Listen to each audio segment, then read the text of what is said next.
Welcome to Season 2, Episode number 2.5 of a sports podcast with Ricky and Ian. Today we have a special guest. It's Zack Fletcher. How we doing, boys? You're the first guest of the season, Zach. Thank you for coming on. We promised that you would be the first one. Thank you for having me. I've been asking for a while. Should be fun, yeah. And Definitely should be. Ian, you want to go ahead and talk about what happened, why this is episode 2.5, not 3? Well, what happened was exactly a week ago we were in the same spot. Zach wasn't here though, luckily. That would have been bad. That would have been a horrible loss. Just me and Ricky, same spots, same time, talking about sports stuff. Pretty good episode too. It was pretty funny. It was, yeah. And I clicked record. We were good to go, but some technical difficulties occurred in the audio section and didn't pick up either of our audio. So it was just a video of us talking for about 50 minutes. Ian, I would like to repeat a certain part of that episode, the Seth segment of that episode. Okay.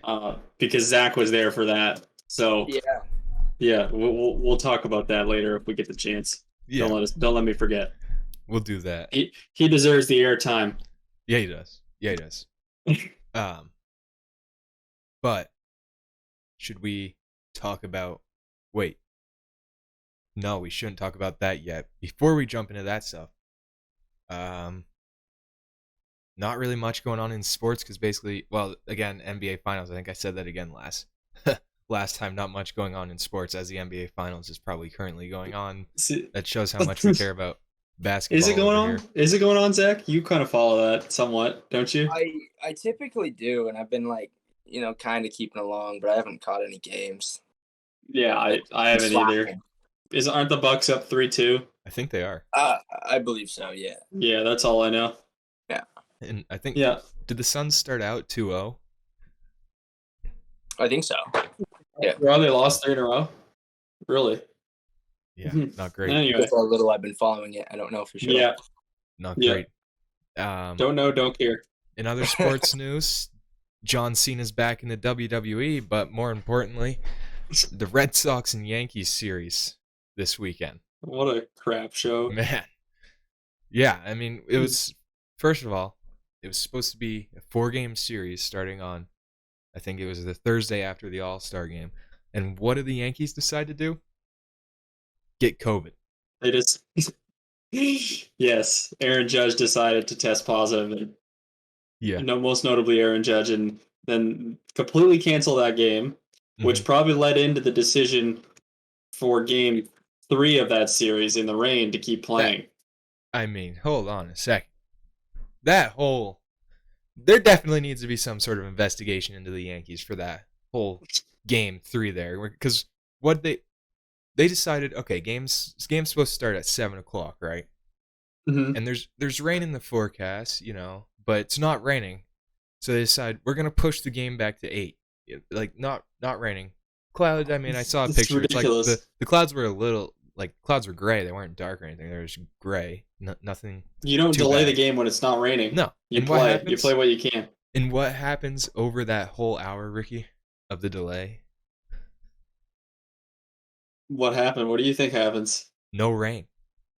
Oh, no rain. No, it did not rain a drop over that hour delay. And then what happened? Like 20 minutes after, it started to rain. 20 minutes after the game started, and then starts downpouring. Like when it's tied 1-1 after 5. They're playing in puddles, like puddles you've never seen before. Yep. On a major league field. Yep. And that 6th inning never should have started, honestly. That's where it really went downhill because, well, first of all, they were tied after 5 and it was still raining pretty hard. 1-1. Yep. And then it starts coming down even harder So now it's dangerous for people out there, right? Like you got guys throwing, especially when fans are throwing baseballs at your players. It's even more dangerous. Exactly. I don't know if you heard about that, Zach. No. The Verdugo? Oh, okay. No, I'm being filled in on all of this. Okay. So, well, if we're being confusing, let us know. No, I'm following. Yeah. Did you, Ricky? Yeah, were you gonna say what happened with? Well, I mean, in that 6th inning, and that was at the bottom half of the 6th when the Yankees hit 2 dinky little home runs. Yeah. Well, it was before they hit the 2 dinky home runs, I think. Verdugo threw a ball into the stands intended for a Red Sox fan, the Verdugo in left field, and a Yankee fan ended up with it and threw it and hit him in the neck, the back of the neck, hit Verdugo, and Verdugo lost his mind, like started screaming and got super upset, which can you blame him? No. You got a ball thrown to your neck. And the umps run out there. They help identify the guy that threw it. He gets kicked out. He's actually been banned from all 30 MLB stadiums now, making an example out of him. Beautiful. Red Sox pull their whole team off the field because they don't know if it's safe to play. Like if more fans are going to throw stuff because mob mentality. Mm-hmm. The grounds crew runs out, which was just amazing to see. I don't know if you saw that, Ian.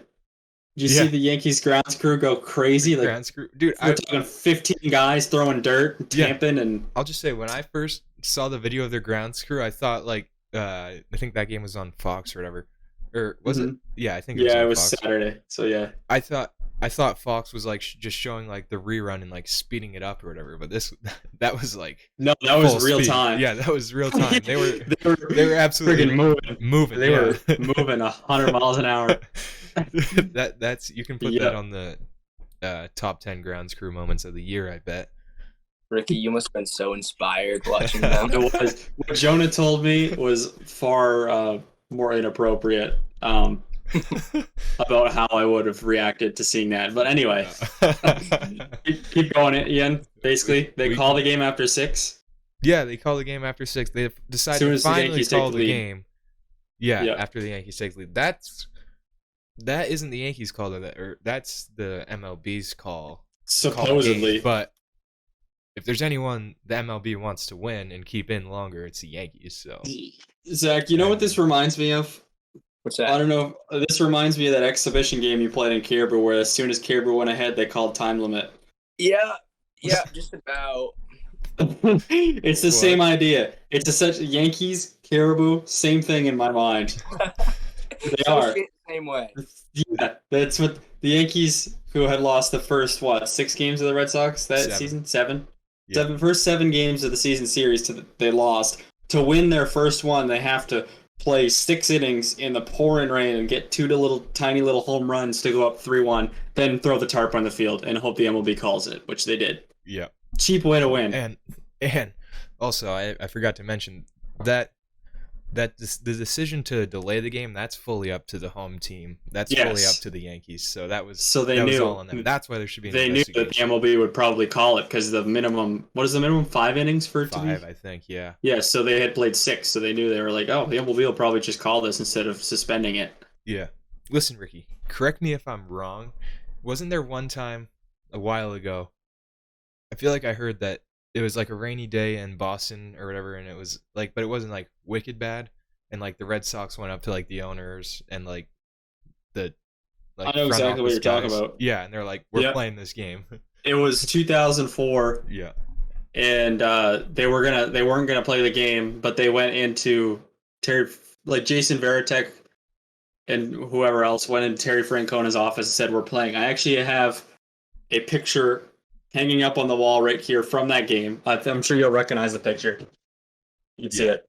It was this game. Yep. It was that game when the Alex Rodriguez and Jason Varitek fight happened.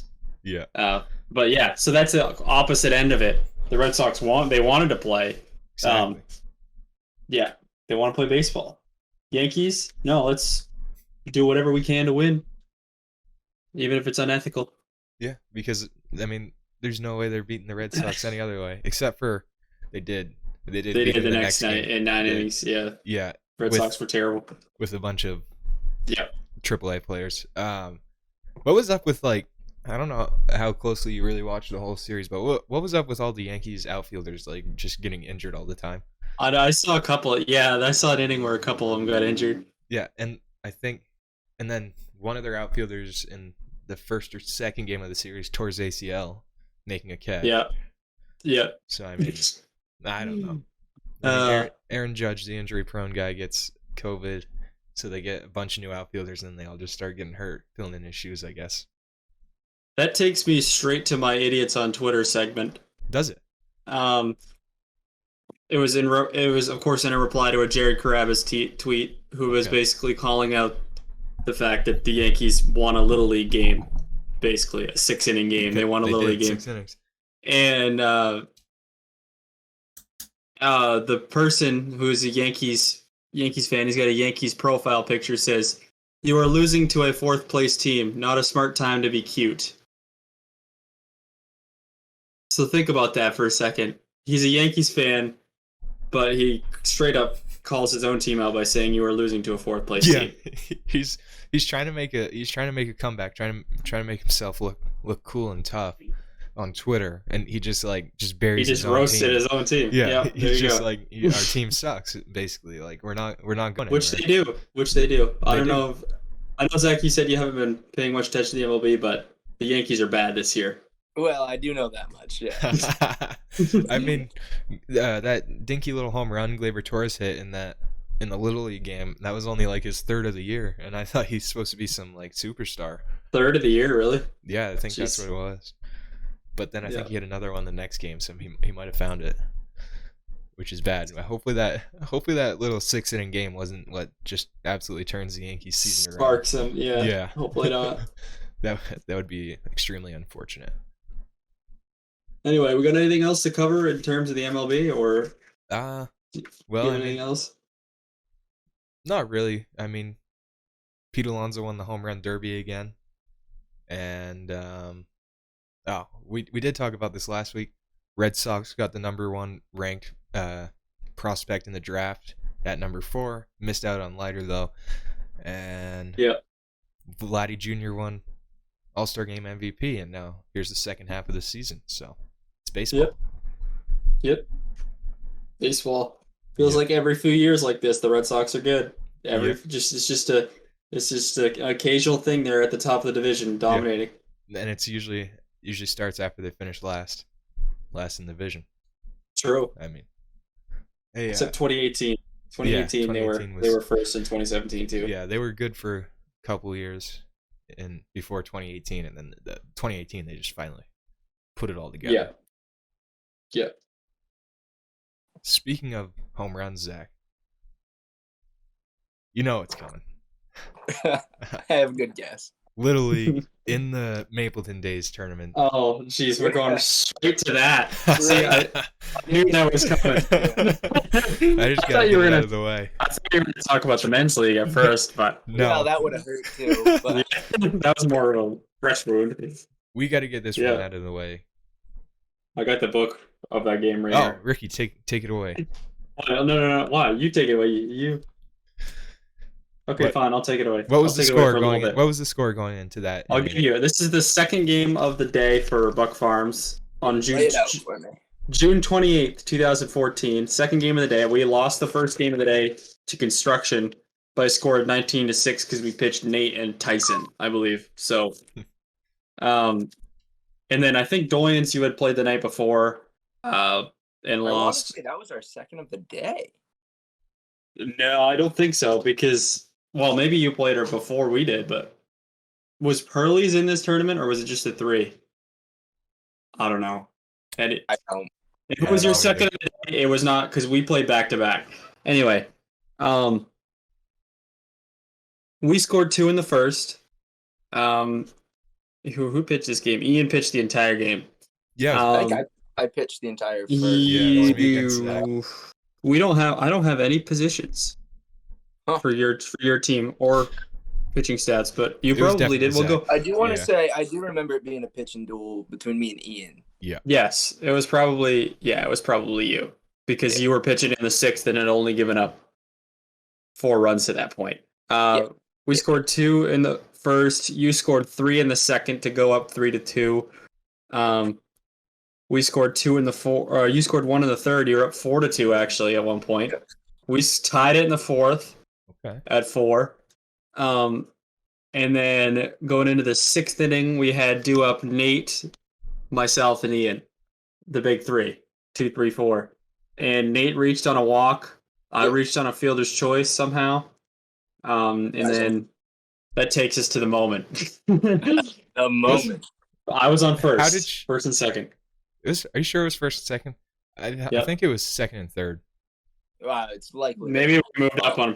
I didn't see that there was a pass ball written down, but maybe we did. I think it was second and third because that's why I celebrated on contact because I knew it was over because the run was scored. Oh, fly ball. Because even if it was caught, the game was over. It wasn't going to be caught in Mapleton.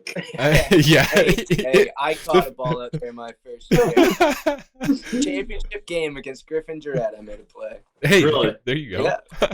Yeah. Was that the game you won? Or was that the year you won? Or was the year you lost? It was my very first year. I don't remember. It might have been just a playoff game, not a championship, because your first year was my first year, which was 2011, and Fox Family beat Buck Construction that year. Mm-hmm. I think you guys, in the championship. So it might have been a playoff game. Okay, it was. I think he played Fox Family that year. Yeah. Because Griffin played for Fox Family. Yeah, he did. Yeah. I was out picking flowers in foul territory and found a ball in my glove. You in right field or? Yeah, left. Oh, left. Not bad. Yeah. Not bad. But where were we? What were we talking about? The moment. Runners on either first or second and third. Yeah. Let's see if I got a count. Yeah, what was the count? I was thinking the same thing. I don't know if my dad kept track of count. Yeah, that would be pretty advanced. Might have been first pitch, honestly. I don't. He didn't keep track of count. I don't believe it was first pitch. Not first pitch. Wasn't deep into the account very much. No, that's really the only pitch I remember of the at bat though. Yeah, same. Sticks with I'm sure it was a fastball. Yeah, I think it was a fastball. All I had. Yeah. Who was catching? Probably Connor. Or Quinn probably wasn't catching at that point. No, depending if I have my year right, it may have been Sam Craig catching. This is 2014. Sam Craig, who's that? Let's see if we got a Sam. He's from Ashland. He played 2 years with us on Doyens. I got one Sam. It's the only Sam I got listed, and that was probably Sam Bully or so. Yeah. Could it have been one of the Tardifs? Maybe. I don't know. Caden, he did catch a little. Anyway, whoever it was, call the fastball because that's all you threw. It's shocking. Call for a fastball. And then I said, "You want me to tell it?" Or see ya. Home run, walk off. Wasn't it to right center? You went off, didn't you? No, it's straight away. Center. Yeah. It was dead center. Yeah. Oh. Yeah. I remember once I got to the plate, I was trying to get you to throw your helmet, Ian. Yeah, you were. I remember trying to get, but you didn't. No, I didn't. Little League has a bunch of stupid rules, but I don't think it really would have mattered. So, because the game was over anyway. Because we scored 2. Yeah, it was a 3-run home run. Yeah. Ended up. Anyway, the one home run Ian hit Mapleton, correct? No, I hit 2. Was that? I'm sorry, I didn't think that was the only one. I hit Not one. That. I hit one when I was on Buck Construction against on Buck Construction. Farms. Yeah, against Carter Rice. Oh, really? That was opposite field. Yeah. Yeah. So Zach, what was your view of that walk off? Because we've had the Buck Farms view, we've never had really the Doyen's side. So my view of that walk off is we're going, and obviously I walk the first batter, and Ricky reaches on a fielder's choice, as I said through the book. I can't remember what that play was, but nobody out. I'm knowing 2 runners on. The chances of getting out of this are very slim. With the big power hitter walking up to the plate. Yeah, I'm sure they even thought about intentionally walking him. I think I remember Craig saying he did, but You were see what you were to that point in the day. You had 2 doubles. You were 2 for 2 with 2 doubles. I mean, so I'm sure the thought entered Craig Trombley's mind. The thought probably entered, but Craig wouldn't do that. Throw a curveball before I knew what a curveball was. So whatever he was thinking probably didn't matter. It may have been first pitch, may have been a couple in, and I just see Ian rip this thing.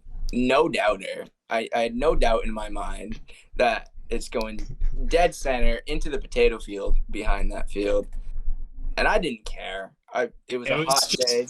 Yeah, and the game didn't count for anything. It was just the Mapleton days. I mean, it got competitive for sure. Yeah. I don't know if you guys remember or not. I believe it's the same game. I had a play where I was running into home like the inning before, and I was the third out of the inning as Nate speared me into the backstop, pretty much. Oh, really? So I had bandages. You did that, Rick. That was your throw. I remember that play because I was playing first base and I ran all the way to the fence to get it from Rosalind Buck, who was playing right center. Tagged it to the fence, or somebody tagged it to the fence. Connor probably, because Connor was behind you in this order. It was the 3-4 punch. Yeah, it says 3-2 outfield is 3-2. Yeah. On there, but that I was probably like 20 feet from the fence when I threw it. Yeah. What inning was that? That was in the 4th. The 4th. Top of the 4th. Yeah. Yeah. No runs somehow. Going out to pitch with blood leaking down my arm from the tar that field was at the time. Yeah. And Ian nukes this thing over center field, and I met him right at second base with a big smile and a high five. Yeah, he did. We don't have to play Buck Construction in the championship.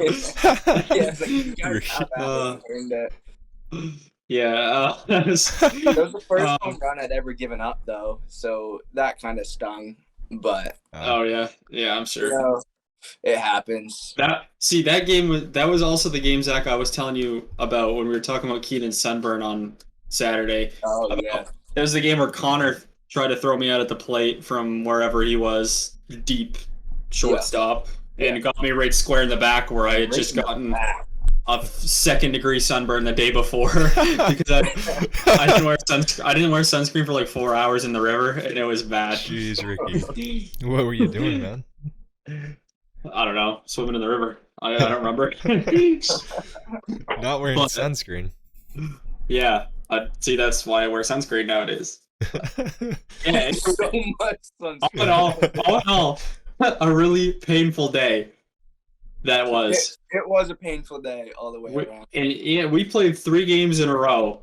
So we had absolutely no chance to beat Construction in the final game. We saved me for that final game, I think. And I just got absolutely rocked because we were all running on fumes. Let's see what the final score. It was 12. Buck Construction won the game 12-9, so it wasn't that bad. But Alex White had heat stroke, and so he had to take. And he was a leadoff batter. We had to start taking an automatic out, and it's just like and they went at home in between games and like cooled off in the pool. It was such a hot day. It was ridiculous.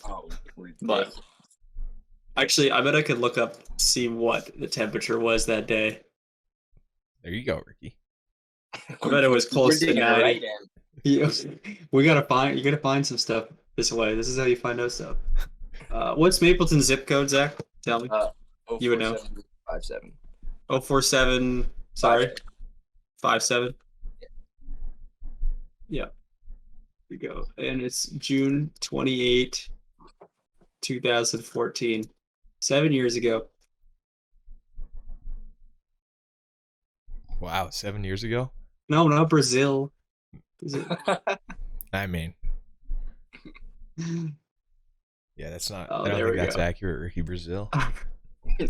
So let's say the game was probably played around noontime. It was 82. And it peaked at 86. It peaked at around 4 o'clock. But it was a hot day. If it was your game of the day, you can bet it was probably a little later. Yeah. That's true. Yes. 2 or 4. Yeah, it was a hot day. Yeah, for sure. And yes, a lot of pain happened that day. Pain for giving up the first home run, pain for sliding into the plate, pain for getting drilled in the back. I don't remember much pain from that day, honestly. No, Ian was on a little high after he hit 2 doubles and a dinger.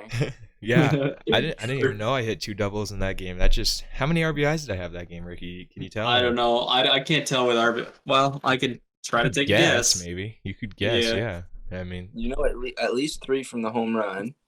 Yeah. Yep, 3 from that home run. You scored me on a double.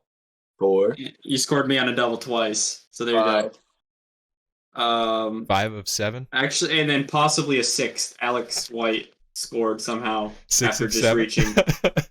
Have yourself a day, Ian. Yeah, you can call me Shohei Ohtani now, I guess. I mean, probably 6 of 7. Yeah, probably 6 RBIs. Wow. I mean, Ricky's back hurt after that throw. My back kind of hurt after the game. After carrying the team. Yeah. That's funny. Sometimes you just got to do what you got to do. That game didn't count for anything, actually. And it's just for fun.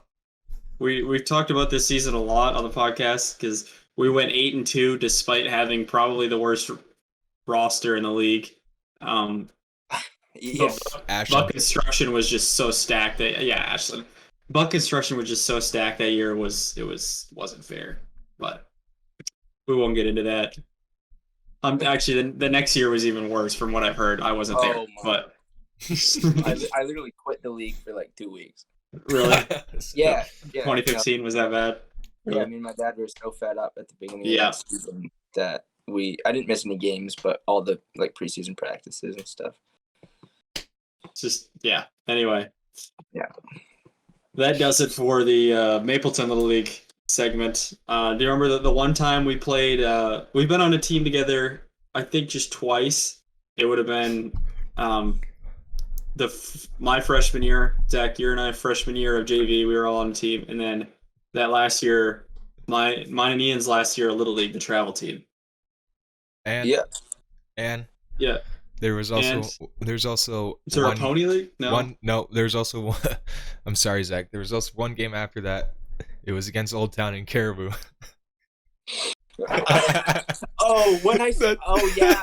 Oh yes.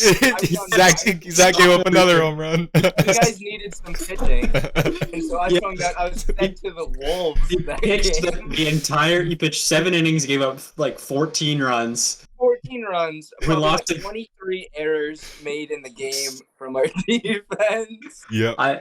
I know I hit a triple that game. I remember that. We lost the game like 14-11. But I'm sure I did. I remember after about 2 innings, I'd thrown probably 60, 70 pitches. I asked Ben, I was like, I must be getting pretty close to my pitch count, huh? He's like, oh, we don't do that. What pitch count? We don't do that here. We don't do that. Later, I can't use my arm. That was just coming off of physical therapy in like 3 weeks. Yeah, and you also pitched for us at the end of that year. I think for Nokomis. The first game. Nokomis, and you threw like 4 innings of no-hit ball or something like that. Going like 13 runs and giving up a grand slam to, I think it was at least 4 full innings of a no-hitter, and then all around a solid outing at the end. Yeah. I don't know if I shut him out or if they only scored like 1 or 2. Yeah, we won those handily. But that Old Town game, we were playing in Caribou because our field wasn't yet ready to play. Yeah. And I still remember that grand slam. Ben Graham was playing left field, and he hadn't played much baseball at this point. It was his freshman year. He really hadn't played that much. I think 8th grade year he got kicked off a team or something. I don't know. Anyway, and he didn't. Yeah. And he might have played. Ben Graham, he played all 7th grade. Yeah, he did. You're right. He made 6th grade as a player manager. Yeah, that's right. Yeah. But still. Anyway, it piped to left center, no doubt. I barely even moved, and he turned around and like looked all confused. Ben looked all confused, like, "What do we do?" Like, because he had never been in the outfield when a home run was hit before. Like, he was like, he put his hands up like that. I was like, "It's a home run." You hop over and go get it. That's what you do. You've done that a few times this year, Ricky. Oh my goodness! Don't get me started. Don't get me started. Let's get started. Goodness. Zach has hit one though this year. Zach has hit one. I've had a couple other close calls. I had a fairly close call in the game this weekend. It was a hard hit anyways. I had a close one against the Valley earlier in the year. I had a close one against the Valley, actually. Yeah. You did? Down the 225-foot fence. Yep, not quite the same distance, but close nonetheless. It's a home run nonetheless, would have been. Yeah. But that 10 fence really benefits your lineup being. The fence? The Billy Phillips, Saul Nunez 3-4 punch there. A lot like the David Ortiz, Manny Ramirez 3-4 punch from years ago. Yeah. It's you don't know what to do a lot of times. You don't don't get me wrong, Saul is incredible, but Billy is probably the toughest hitter I've ever thrown to. Anything I have in the bag, he is on it. Yeah. And I think so he knows what's coming. I think I'm fooling him with like an 8-pitch at bat. He's just getting the bat on the ball. Mm-hmm. And then, poof! Yeah. 3-run bomb. Yep. I thought I had a beat on that ball, but then I was like, oh, and then I realized it had burned me. And then I looked down and the fence is right there. I was like, oh, it's gone. Okay. Yeah. You could have robbed that if you were back in time, I think, right, Ricky?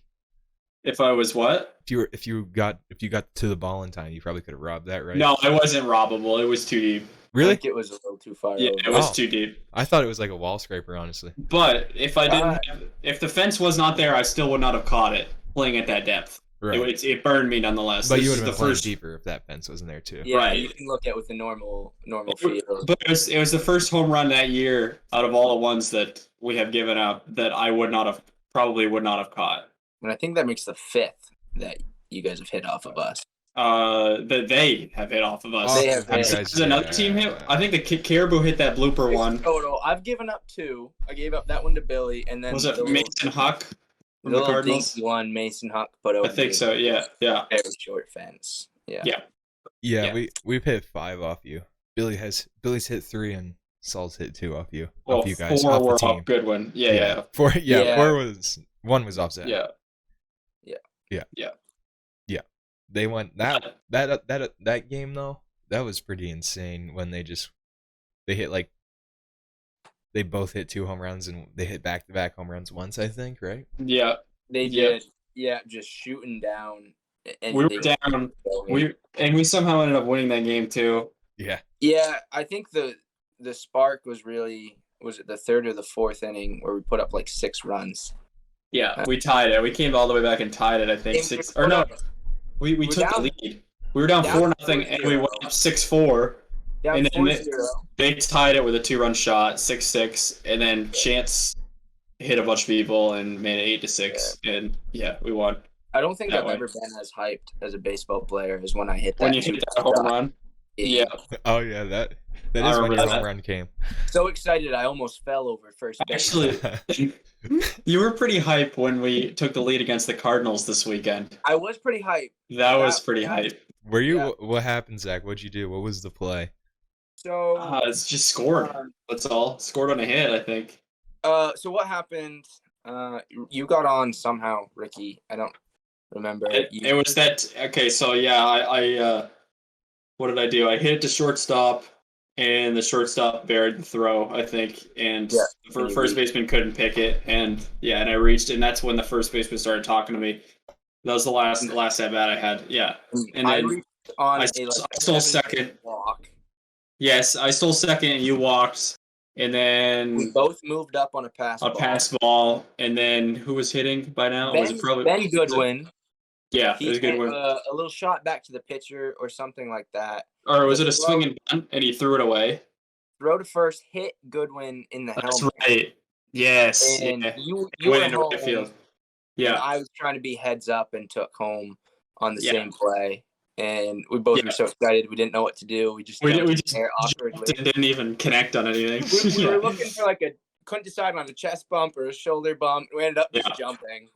That was the winning run of that game, and it was a big win for our team. That was the one. That was a good game all around. It was good for me to finally string some hits together in that game, bringing my hitting confidence back up. So a good game. I was glad to take one game this weekend. Absolutely. Dropping both. Those teams, Ian, like you said when you lost last week to the Cardinals, I think 10-1. You said it was the worst team you had fielded all year. Yeah. Our Sunday 10-0 Mercy Rule was by far the worst team we had fielded all year. Yeah, it was. Yeah, by far. Like, we have such a good team we're facing. We have Saul Nunez on the mound. Yeah, that was one of the best teams they had fielded all year. Yeah. And Saul threw Wouldn't you say? Like we knew he would. Yeah. Yeah, that was probably the best. Solid throw. Yeah. That's the best team we've probably fielded all year. Yeah. Yeah, you guys look good. You look good. Pretty. Yeah. It was my first at-bats against Saul ever. So that was exciting. Me too. Ricky, I was actually pleasantly surprised with myself. Me too. The first at-bat I was too. I thought I actually kind of did a good piece of hitting there. Billy just caught it. Yeah, I came through with a hard hit single through the you had a hit. The gap, and then I caught one pretty well in my next at-bat. Yeah, flew out. Pushing that warning track in left center. Yeah, dude. Ricky, I don't know if you heard me after you flew out. I told you nice at bat. I don't know if you heard me. Oh, I heard you say. I didn't hear what you said though. I heard you say something. I said thank you. I said good at bat. Thank you. I mean, you fouled off a few pitches. Got I a few fouled balls. off so many balls. Yeah, I mean against Saul. And with Saul, he throws so downhill that it's so easy to just the bat slides underneath it and foul ball after foul ball, which can be frustrating for him because it works him. But yeah, that was a pretty interesting game. Well, for me a little bit. I mean, we're about 2 innings. Yeah, I stole home, got plowed. That was about it. You should have been out. You should not have been safe on that rundown. It wasn't a rundown. I don't know what happened. Well, it was gonna be a rundown. I don't know what happened. No, my plan was going all the way. I think we caught you a little off third base. Right. No, that was my plan. I was planning for that. To have him snap it down. Was it Nate that snapped it down, or did Zach throw over to third? No, Nate snapped it. I was waiting for that. I was going to take off. I was all lined up, ready for that tag in the pickle. Streeter just needed to throw it a little sooner. Streeter just couldn't get rid of it in time, and Ian snuck in. Yeah. That was a frustrating one for me after already a frustrating inning. Yeah. Like I gave the loudest glove slap I'd ever given in my life. I know when I got on base next, I stole third, and when I got to third, Chris was there, and he was like, not a big fan of what you did last time, but it got the guys fired up, so I mean, just because he thought I was going to get out. Like what? So sometimes you just got to come out aggressive like that. Yeah, exactly. I think he just thought I was going to get out. And sometimes it works out. Like, me in the first inning getting caught at third, I knew we had to come out aggressive, and it didn't work out. But if it does, it's good for the squad. So. Exactly. And that was Will who threw you out, and I know Ricky in one of the last innings, one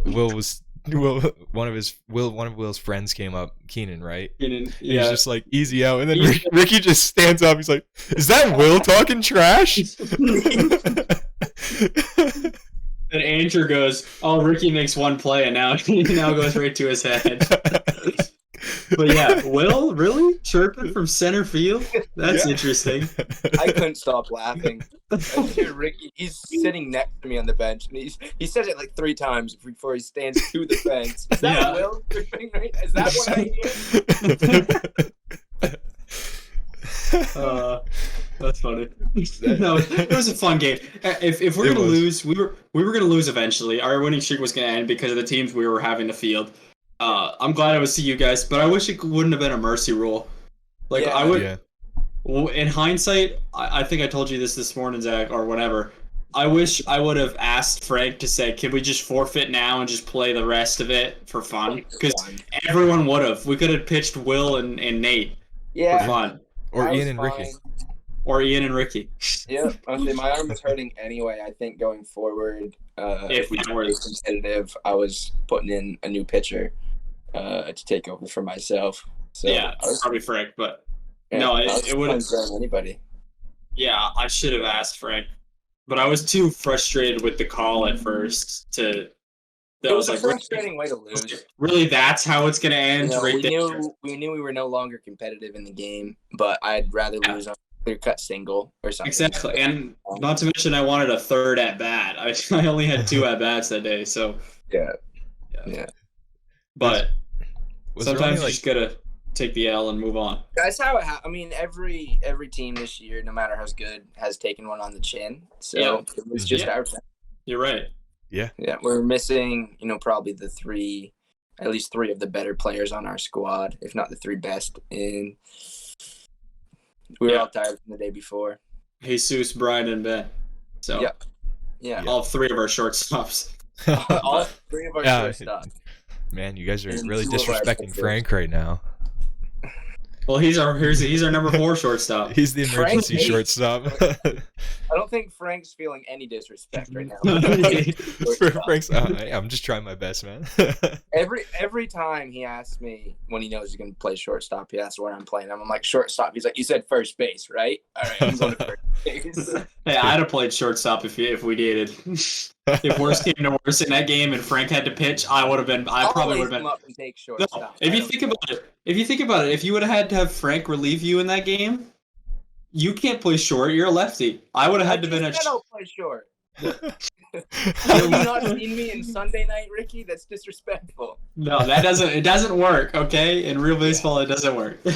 I would have gone to first and moved Justin probably back to the outfield. Yeah. And Justin to center field. I'd love to see Zach at short. I would love to see myself at short too. Something to behold. Yeah, that'd be awesome. That'd be awesome. Yeah, if I wasn't a lefty in another life, my main positions would be catcher and shortstop. In another life. In another life. When you're not a lefty. When I'm not a lefty, lefty nice, but also like half the game is out of our reach. Yeah, really. Mm-hmm. Pitch, play first, and outfield. That's about it. And I do all of those. So yeah. I've hit aside from your limit halves, I've hit my max. Yeah. All right, Zach. I gotta ask. What's up? What was it like to hit your first high school home run, man? My first high school home run. Okay. So this was against I believe Washington Academy, or was it Nokomis? Hang on. I have the ball right here. Okay. Was it sophomore year or junior? My junior year. Right here. I have the ball. The 11th of May, 2019, against Nokomis, right there. It doesn't have the score on them. Normally I put the score. But I do know we were blowing him out of the water. It was a doubleheader that we needed to take for the season. It was in like the bottom of the 6th. Hot day, windy. I'd had a couple close calls earlier that season. If we remember in Florida, I hit one off the fence. In Holton, I'd mashed a curveball about 350, but foul. Oh, yeah. A couple other close calls.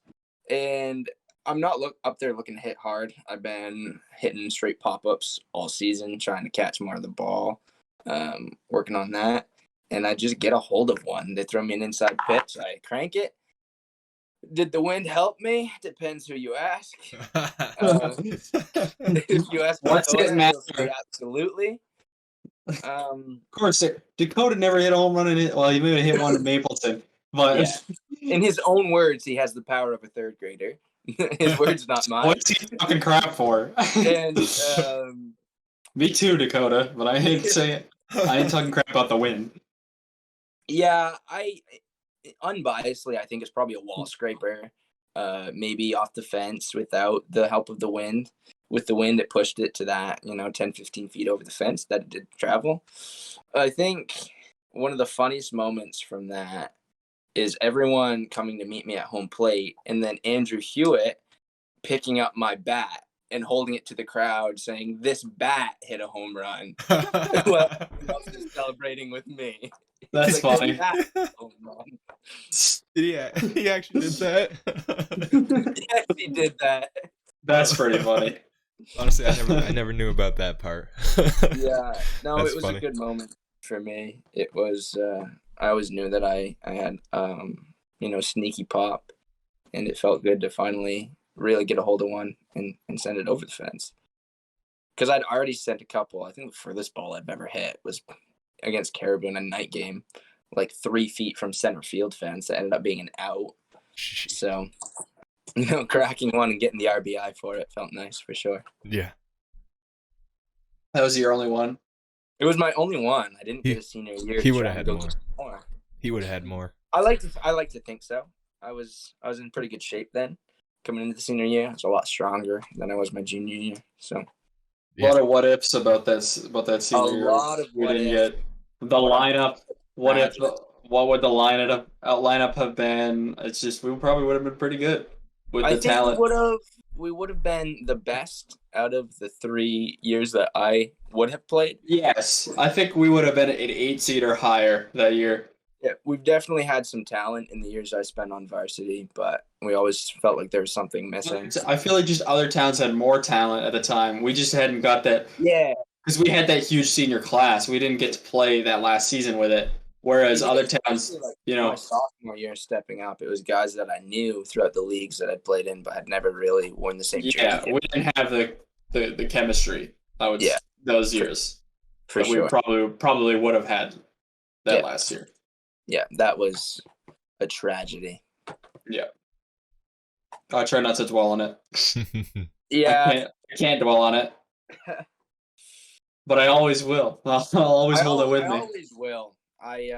Through part of me questioning if I even wanted to play my senior year due to certain reasons, and deciding, why quit now? I'll give it a final go. Yeah, exactly. I gave it my all from about September of the year before. I was training almost every day, if not every day, to work on my body, to work on my skills. And the difference was showing in the winter leagues, or in winter leagues, in the winter training camps. And my stamina, my physique, stuff like that, I felt good all around. And I know a lot of other players were doing the same. So it was tough. But God bless this men's league, I'll say. God bless this men's league. God bless this men's league. Bringing back my love for the game. It has. It really has reignited everything that we... Yeah. Oh, yeah. Speaking of that, Ricky, I'm making a pretty good case for swollen base leader, right? I don't know. What do you at? We don't have the stats, so I don't know. I'm at 5. And that's I'm at 3. I know I'm at 3. You're at 3? At least 3. I think. I've been reaching base a lot, but normally with a runner in front of me. With the status the past couple weeks with Jesus gone as being the fastest player on the team, I think I've stepped up rose to the occasion. You sure have, Ricky. You sure have. Thank you. Jesus gone, who is just stupid lightning fast. quick, yeah. And Keenan's quick, but he's facing a couple injuries. Yeah. I'm not slow, but I feel like I beat out everything that I've needed to beat out. You really have. You stepped up to the plate. Anything in the infield, besides second base. That slide at first against Cardinals, Ricky, that was great. I wasn't expecting it. The pitcher was just taking his time getting there. So I mean, like he was. Was it a foot race between me and Miles? No. Or was it? I believe you beat a little glove flip. Yeah. Oh really? Yeah. It was. I couldn't see. My face was in the ground. Thought they had more time than they did, and you hustled the way you should have. Yeah. Put the pressure on them. Make stuff happen, right? That's what you got to do. It's just like we teach the little leaguers. Always run it out because you never know. You got to make stuff happen. Make them rush stuff. Living proof of if you jog it out expecting the out, you're not going to get there. Yeah. Yeah. I don't remember if you came around to score that inning or not. I did. I don't know. I think I got stranded. I might have gotten stranded, but we did strand a lot that game. Yeah, we did. As we have been. I was not planning on diving into first. I don't know if you saw it coming in. I don't know. No. I don't think anybody did. Did you hear my grunt before I did, though? I didn't. I don't know if you heard. I let out quite the grunt, and then just got up, and it was just dead silence. between me and everyone that was around me. It was like the pitcher, the second baseman, the first baseman were all there, and I was just like everyone on the bench was yelling. I hope it gave us a spark. It lit us up for sure. Yeah, that's what you got to do as a leadoff batter. That's what I love about our team is something like that. We'll just take it and run with it. I think we really do have some of the most fun in the league. Yeah. I think so too. Pinecones and the Mavericks have the most fun, I think. Yeah, for sure. Yeah. Well, because the both squads have a lot of close-knit people that have known each other for a long time, and the newbies, I think we have a couple more. Not to say the other squads don't have that either, but yeah, I mean you can definitely look at like the Cardinals. They've been playing baseball together their whole life, and they obviously have some fun. But for us specifically, we've all known each other. We're pretty comfortable. Between the two of us, only losing 5 games, so it's pretty good. 7-3 and 7-2. A lot of talent in this league for sure. Yeah, there is, and yeah, like you said, only five losses, Ricky, and we had to really split up our team and take all the randoms on kind of mix between both of our teams too, and still, you guys do have more randoms though, but you guys got good randoms, really good randoms. We did, yeah, we got fortunate for sure. Yep. But so the standings for anyone listening: Pinecones, Ian's team, first place, 7-2. Ian, how many did you get off forfeit? Yeah, what? 2. What's up? We got 2 off forfeit. It was 2. I was thinking 3. Yeah, it was gonna be 3 with us. Yeah, it was gonna be. Oh, is that what the talk was? Okay. Yeah. So we are. Then we're second place, 7-3. Have played that one more game. We're up straight, no forfeits. Yeah, we played 10 games, straight up 10 games. Third place, Cardinals, 3-3. Yeah. They haven't forfeit yet, but they will next weekend. They will. That's our first forfeit win. And then fourth place, the Valley, 3-6. They forfeited 2 or 3 times. And the Kearneys have forfeited a lot and had some bad luck too. They're 1-7. They have won a game. Yeah, they have. They won, I think, via forfeit. Yeah. Actually, they haven't won a legit game yet. No. Yeah. And it is bad luck because you play them. They're not a bad squad. They're not that bad, really. They're no worse than any other team, I don't think. No, they just haven't quite strung it. Yeah. It's a likable team as well. Yeah, I like Kearneys. Yeah, I do. Yeah. And I did say I was going to give Seth Corsi from the Valley team some airtime because last week I told the story to Ian, and the way I told it, Zach, is that Ian can't hear me. The way I told the story last week to Ian was I told the whole thing, and then at the end revealed who it was. Who the coach was. But Ian, you're muted right now, by the way. Okay. Anyway, so it was a doubleheader, opponent league doubleheader. Madawaska was coming down to play both Presque Isle teams.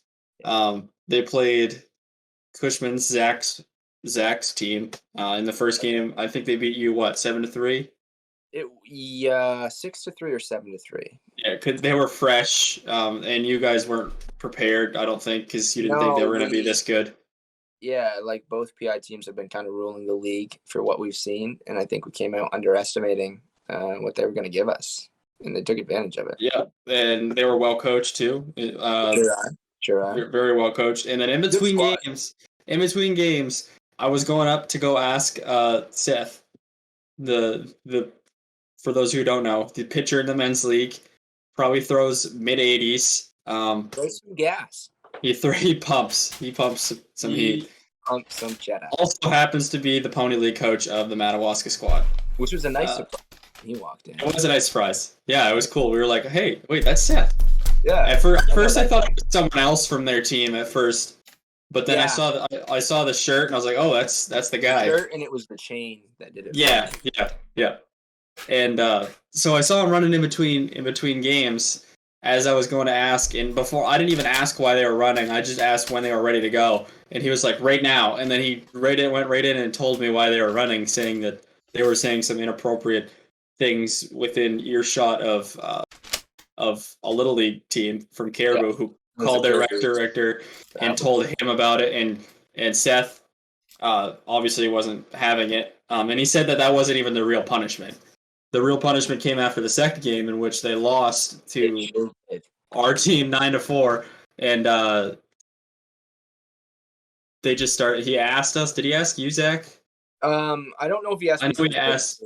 It was more of any coach in earshot. Yeah, he asked me and Jonah too if we could use the field. I was like, yeah, we're setting it for adult softball. And if we cared if there would be puke in the outfield. He did say that. He said, I hope you don't mind a little puke in the outfield. And I said, as long as you don't sue us for negligence or for anything, as long as we don't get a lawsuit on our own field. I was joking saying we need him to sign a contract for that. Yeah. And so they start running. I don't know, Zach, we were doing the fields. Were you talking to the old lady that was cussing him out? That was me and Sam Bollier. Yeah. Talking to her. And I mean, more like listening to whatever she had to say. You were listening. Sam was not listening, but no, Sam wasn't having it. So how did it start? Did she come over and? Right. So we're out. We were standing by the trash can, I think, just clearing out the dugouts. And she comes up and she'd asked us a question about the time limit, I believe it was. Yeah, and, that's right. Whatever the question was, we kindly answered it. And she responded, pointing in the outfield with a couple profane words, saying, why is this guy making all these kids run like that in the outfield? Yeah. As we tried to express that it was a punishment for the kids for saying some inappropriate things around some younger kids. And she just didn't seem to understand. Not at all. It's just like, okay, but why are they running? It's like, I was like, well, ma'am, the punishment is the running. That is the punishment. She kept saying, well, I'm not going home in the dark. I was like, there are about 3 hours left of sunlight to worry about. I mean, you say that, but they just kept going. It was just again and again. She was right. Holy, it was at least 30 minutes after the last pitch was thrown. Every time they hit back and forward. Yeah, and he was giving them water. And honestly, I was just busy with setting the field and worrying about this lady who was cussing him out. And eventually I went up and told Seth that I was like, just so you know, there's this lady here is calling you horrible things. And I told him what she said, and he was like, oh, perfect. That's all he said. He just didn't care because the man's from South Carolina. He doesn't live. He's only in Madawaska. Well, I don't even think he grew up in Madawaska. I think his dad is from Madawaska, and he's only up for the summer. Oh, really? Like he's been in South Carolina his whole life. Okay, because from my understanding, before the game about why most of the kids were from Fort Kent, but under the Madawaska team. And he said, "Well, I'm from Madawaska. We're partnered with the Madawaska Red." Okay, yeah. Made it seem as if he had. Well, when they did their chant, they put their hands in. They yelled Valerians. Yeah. So that holds the whole valley. Just the valley team that the valleys. Yeah, exactly. Yeah. So anyway, long story short, he does not care about a little parent complaint. He cares about having an impact on the kids, which you think we think he did have an impact, right? As they walked in, he did, because there was one kid after the whole team had left, the team bus had left. This kid particularly had been having a rough time with the running, had to stop and miss a couple laps to catch his breath. And as everybody's gone, the coach is gone, parents are gone, we see this kid lined up at the foul pole, shaking out his arms and his legs, taking some deep breaths. And as we're watching, he starts running. He catches up on the running that he had missed. It's so easy with the coach gone to just say, forget it. Yeah. But because no one's looking. Yeah. He knew the whole team had to do this punishment, and he didn't finish it. So he finished it out. That's called integrity right there, doing the right thing when no one's looking. And sure is. The fact that he had he was dying when the whole team was doing it. The fact that he kept going. He was lazy. Yeah, the fact that he kept going despite how awful it must have felt in the 80-degree heat to keep going after playing. Just from having just played a doubleheader. And it was just like a miracle on ice. I don't know if you've seen the movie, Zach. I think you have. You probably have. Where they keep skating back and forth because during the game, one of the coach overheard the players talking about girls in the stands or something like that. Right, Ian? I think you're familiar with the movie. And yeah, that's what it was. And so right after the game was over, they skated back and forth and back and forth and for hours. This is a true story too. It wasn't just in the movie. And the movie's rendition is where they usually say their names and who they played for when in their introductions to the national team. And in this, he just shouts out, one player shouts out his name, Mike Eruzione, and the coach goes, "Who do you play for?" And normally they would say their college or whatever, and he goes, "United States of America," and then the coach goes, "That's all, gentlemen." Right, Ian? Yeah. That was kind of this kid that stayed back. That scene to gives run you chills. This kid that stayed back to run. We as a staff, all six of us that were still, I think all six of us were there, were just awestruck at the fact that he was still there running, making up his time. And a little bit different than the Miracle on Ice story, but in a lot of ways the same. Where it was like, whoa, that made an impact on me. And I told, as you know, Zach, my dad is good friends with his dad because they grew up together, kind of. I think my dad's a little bit older, but nevertheless, like he wrote to him and told him that had an impact on me, showing accountability to people, and so yeah. There you go. That's the story. The tale of the Pony League team who ran for 30 minutes in the sweltering heat after playing doubleheader. It makes for a great story, and it really is kind of does. Honestly inspiring in a way, because you see these kids that we know in the past, some of them have given us a little trouble at the rec. We rejected, and they are a talented baseball team. They came in and beat a very talented Presque Isle team, and they hung with another very talented Presque Isle team right after. And despite their talent, they're still being held accountable for what they do off the field, even for a rec game. So, even for a rec game, and even if it was just one person who was making inappropriate comments, they are a team and they ran together. So as a coach there at the Presque Isle rec, seeing that from another coach from another town, it was inspiring.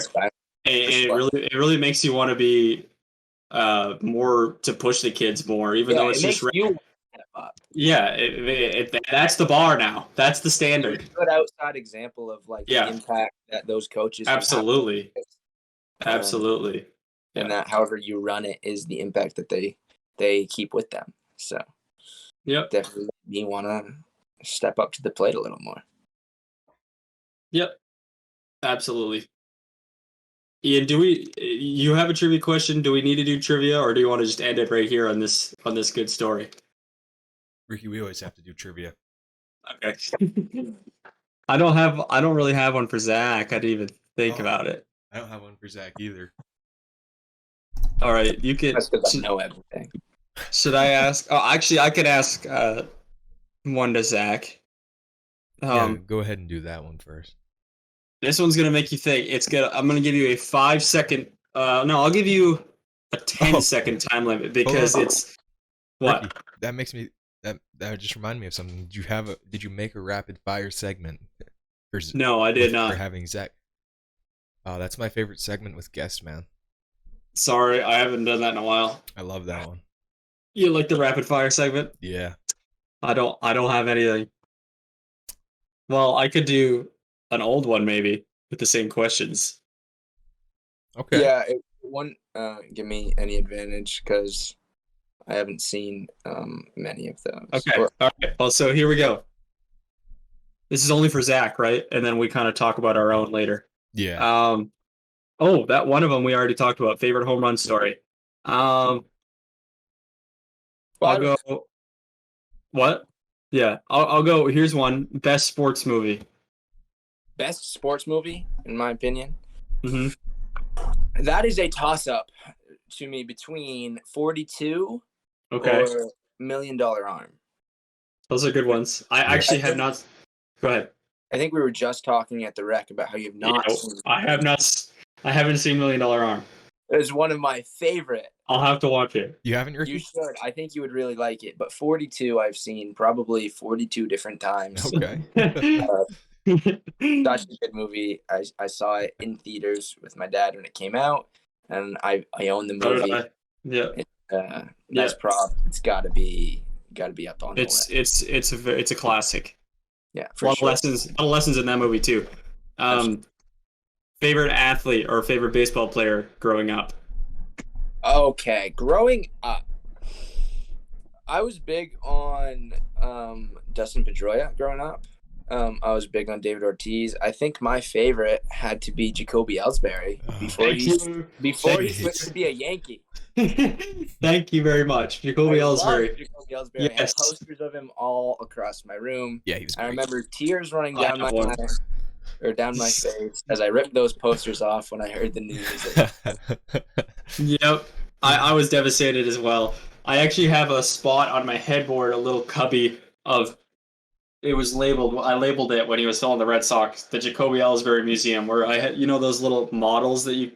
Baseball players. Yeah. And then I had like some of his baseball cards, like a Lego version of him. Anyway, it's still there. I had a poster on my wall, one of my favorites. I think it's probably from Star Wars Night. It said, "Help us, Obi-Wan Jacoby." That was a tough one to take down. I have one that I got from a book fair. Remember those book fairs things in elementary school? Wow. Yeah. Yep. Ian, do you have a favorite baseball player that you want to share, or favorite baseball player like of all time? Growing up, definitely gonna have to be David Ortiz. Yeah, it really wasn't no debate. Anyone from the New England area, love David Ortiz. Yeah. Not a hard one there. And finally, the last rapid fire question: favorite play to make, or just favorite play in baseball, either to watch or to make. We could do both. To watch, one of the favorites has got to be, and this could work as making too, would be a nice diving play in the outfield, full extension. A well done double play is just something. Yeah, 6-4-3 is nice. That is real nice. 6-4-3. Yeah. Ian. Yeah, the walk-off home run. I mean, how can you hate it? You can't. I mean, you're right. Unless it's against you, then no. Definitely not going to be the walk-off home run. The walk-off home run for your team. About that. I mean, just all around. I don't know. I think that's no. There's no. I mean, no. It's walk-off home run. I mean, that's peak excitement, I would say. Yeah, Ricky. Yeah. Where would the immaculate inning rank on that list for you, Ricky? Would that count as a play, or are you counting that in a different That's category? Up there. That's like more of a feat than a play. Okay. I would say the perfect game is my favorite feat. Okay. But one of my favorite plays is kind of underrated. I like the catcher's snap down. I like the snap down to first or even to second. That never happens. That's cool. The second. Yeah. But that's not my favorite. My favorite play to make and to watch, you could kind of make them both. Favorite play to make would be throwing someone out from the outfield. Yeah. For sure. On a do or die play to the side of your body into the curl hop and then throwing a laser to the plate. And my favorite play to watch are plays at the plate, I would say. Okay. Just any plays at the plate. Yeah, pretty exciting. Especially in an intense situation. But, Yeah. Yep. That's my rapid fire segment. So that was a good one. Thank you. That was a good one. And we'll go to the trivia now. I'll ask Zach. I'm going to give you 10 seconds because it's kind of easy, but you kind of have to understand the question. And I know that I'm not going to assume the topic is baseball related. Can I have another hint before, or do we got to go in blind? It's definitely baseball related. Got to go in blind. Other than that, this one's kind of a weird one, but it makes you think. How many total bases are in a cycle? Okay. Understand the question? Okay. 9, 8, 7. You got it. 10. That was quick math right there. 1 for a single. Nice, Zach. 2 for a double. 3 for a triple. And 4 for a home run for 10. There you go. What can I say? I'm kind of a genius. I know a little something about that myself. I've hit 2 or 3 cycles. You have hit for a cycle? You've hit a home run? I have. With everything? I believe it was against... That's another one of my favorite accomplishments is the cycle. Or feats. Was it Mapleton? Must have been Mapleton Diner that year off of Jackson Maynard and Jonah Roy through that game. You hit a home run, triple, double, and a single? Yep, and the home run was a grand slam, so it was a big day for me. Wow. That's a lot of Harvey guys. Yeah, I probably can find that ball, too. I've got them all sitting over here. Jeez, Zach. Yeah, I don't want to off camera again now. I don't think Ian or I have ever hit for the cycle. I went single, double, triple, but I never had a home run, so definitely never hit for the cycle. I've hit for the cycle 2 or 3 times. That's impressive. Yeah. Jeez, Zach, there you go. But also, humbly, I was hitting a strong amount of home runs in Little League, so giving me a couple opportunities to fulfill the rest of at-bats. And can you count them full cycles if you take that extra base on an error or sometimes? I mean, if it's a legit triple, it's a legit triple, but if it's a double and an error, then no. Right, yeah, that's what I mean. But that's what close enough. Because League, a little league cycle, we'll call it. We'll call them Little League cycles. Yeah. Home runs are legit. Yeah. But, yeah. So, Ian, do you want to ask mine? Is that what you're waiting to do here, or? Yeah, I can ask you a question. Okay, go ahead. Have you even thought of it yet? Yeah, it's right here. Who holds? I feel like I actually might have asked you this before. Now that I think about it, but I'm just gonna ask it again. And you'll probably be able to get this right. Who holds the Red Sox single season home run record? I definitely have asked you this before. David Ortiz with 54 in 2006. I think I've definitely asked you that before as well. That was pretty quick. Okay, Ricky, who's the Red Sox all-time single season total base leader? Single season total bases? Yeah. No way. I think there's no way you can guess how many. This is gonna be a guess. Oh my word. Is it a recent player? No. Zach can help me with this if he wants. It's not recent. Like right off the bat, I'm thinking Ted Williams. Yeah, is it that old or is it older? Ted Williams. It's not. It's Ted Williams is older than this player. Okay, well that's a good guess. Ted Williams was ranked 7th on that list in 1949 with 368. How about Carl Yastrzemski? Yep, he came to mind as well. A scrappy player. Yastrzemski is not on the top 10. Okay. I'll say this though. Was it 70s? Yep. The player that's on here was on here 1, 2, 3 different times. Was it? I'm gonna guess the 3 outfielders from that era. Dwight Evans. Nope. Jim Rice. Yep. That was Jim Rice. Okay. Yeah. I was gonna go to Fred Lynn next, but he had 406 in 1978, and then that's a lot of bases. The season before he had 382, and the season after he had 369. Wow! So from 1977 to 1979, he was just tearing it up. Was he the top 3 of all time? He was 1, 3, and tied for 5th with Jimmy Fox. Really? Yeah. I didn't know that.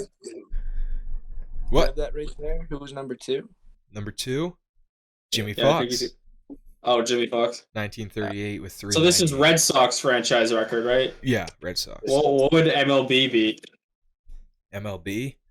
I can try to look that up real quick. But I will say Jacoby Ellsbury is 9th on the list with 364. I was gonna guess him, but I kind of shied away from it. I was thinking about him, but you said it wasn't super recent. Yeah, right. Yeah. I'll try to find that real quick. You can ask me a question while I do that, Ricky.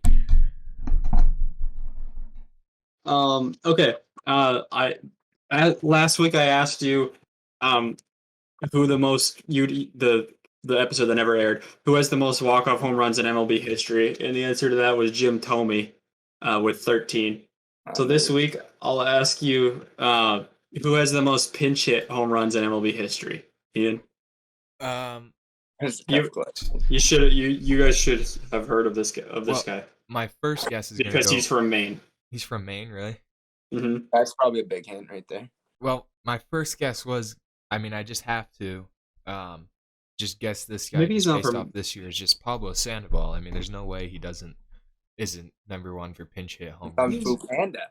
But he's not from Maine, so that's not going to be correct. I do not believe that's. Oh no, he's not from Maine. This guy, but he has lived in Maine. He actually a few years back helped coach the John Baptist hockey team. Really? Which is really weird. And he came to Presque Isle. John Baptist played Presque Isle, and my brother Kyle got his baseball card signed by him. Really? By this guy. Wow. And he played for quite a few different teams up until 2011. He retired in 2011? Yeah. He actually started in 92. Wow. Had a long career. That's like what, 20 a lot of years.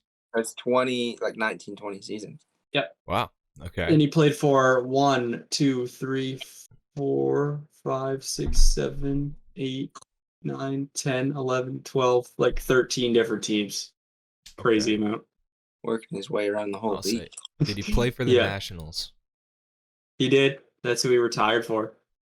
Oh, okay. He retired for them in 2011. He played for the Blue Jays. That would be another notable team. He played for the Blue Jays. Played for the Red Sox way back in 95, but he played for the Phillies. Okay. Ian, this will be a big hit for you.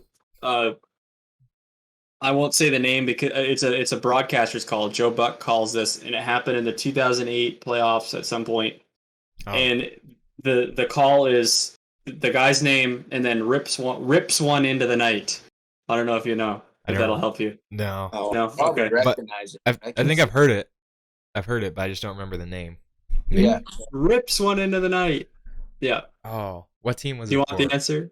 No, that was for the Phillies. Okay, that was for the Phillies. Wow. This is how many home runs did he hit for the Red Sox? Played